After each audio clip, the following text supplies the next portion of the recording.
So we're back here on the Duncan Duo Show. So is another housing bubble coming? We get that question a lot. People are always afraid. And here's what I will say. Yes, it is coming someday. It'll happen eventually. You know, real estate is very, you know, it's very cyclical. It goes up, it goes down. We always have bubbles. Is it close? Probably not. You know, and so house prices are up, credit's easier, but the super easy credit stuff and the reckless speculation, all that stuff isn't there, and the job economy is sound. You know, a lot of those things aren't there. So first off, what is a bubble? A bubble is basically just an unsustainable rise up in prices. Now, we have seen prices rising for a while. Are they getting a little unaffordable? Yeah, for some people. Has it hurt the real estate market?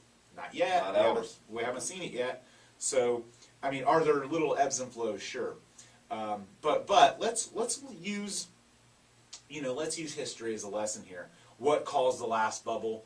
You know, you could be a dancer at the Mons and go buy 6 houses on credit. Right. I mean, literally, it was anybody could get. If you saw the movie, I'm forgetting The Big Short. The Big Short. Yeah, right. there were dancers, right. Adult entertainers, yeah. as we will appropriately call them, that had 5 and 6 mortgages on houses and were using equity in houses, and I mean all kinds of gray area. Yeah, so those kinds of things don't exist anymore. Right. So the loose lending standard, has it loosened up from a couple years ago? Sure. Is it as loose as it was then? Not even close. Right. Yeah, there was a time, and it was actually just a little bit before I got in the mortgage business, but my old manager used to always say, if you had average credit and could write your name, you could get a mortgage. That's literally how bad it was. You could say, oh, I make $600,000 a year. Nobody questioned it, and they would get you anything you wanted. So, you know, now with all the regulations in the mortgage industry, it's definitely going to help protect, I think. Yeah, we learned. We learned our lesson. We learned some things. Now, does that mean prices are going to go up forever? No. At some point, they're going to stabilize. They're going to go down. At some point, we're going to have a bubble. But I think it's going to be a lot more subtle, a lot more stabilization than anything else. And I think we've already seen a little bit of that. We've already seen a little bit of a slowdown, you know, this month and last month. And I think that will start to show in some of the stats. But no bubble burst. Not like it was stabilization, like little slight changes, and then it'll go back up the next month. So more little things like that. So other reasons, massive speculation. Builders leveraged, people were over leveraging, people were buying homes merely to take the benefit of the appreciation, and they weren't putting their own capital. They were financing everything, and there was just way over speculation, which caused a lot of the challenges. It created basically a fake market. Right. Right. And then collateralized debt. You know, banks selling their loans, and the process of how that happened and how they were doing that.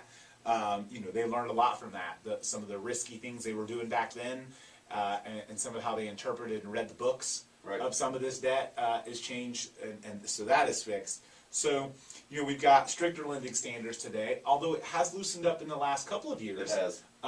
It's certainly still more strict than when the bubble burst. Oh, absolutely. Yeah, there's a lot of certain rules that most lenders have to abide by. You know, there are some, I would say, more lax lenders out there, I guess, sure. or some specialty products. But for the most part, you know, all the agency guidelines, Fannie Mae, Freddie Mac, all your government loans, they're a little tougher. And you have a lot less speculation. There's always going to be speculation, there has to be. That's investment. There's always going to be some of that, but there's a lot less.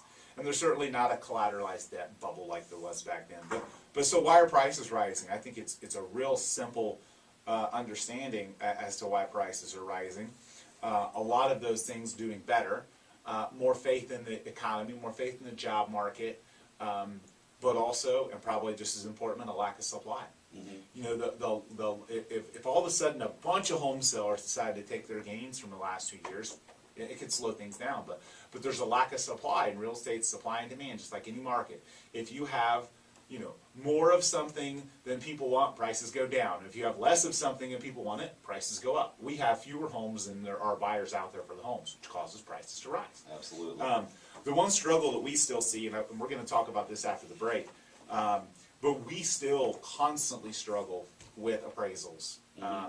With the changes in the market and the improvement, we're still seeing drastically way too many appraisals not hitting purchase prices, and to me, a lot of it's the lag between what someone's willing to pay and what the market can support right now versus 6-month-old data. Yeah. And not enough factoring in appreciation rates and things like that. Like I saw one, the prices in a neighborhood had clearly gone up, in a neighborhood, they'd clearly gone up over a 6-month period, and they were using 6-month-old comps and not adjusting them for appreciation. And it's really common, and it's still the appraiser's discretion, and you can argue that, but it's really hard, because it's still one person's opinion. So right. We're going to talk more about appraisals and the challenge with rising values in the appraisal market after a quick break here on the Duncan Duo Show.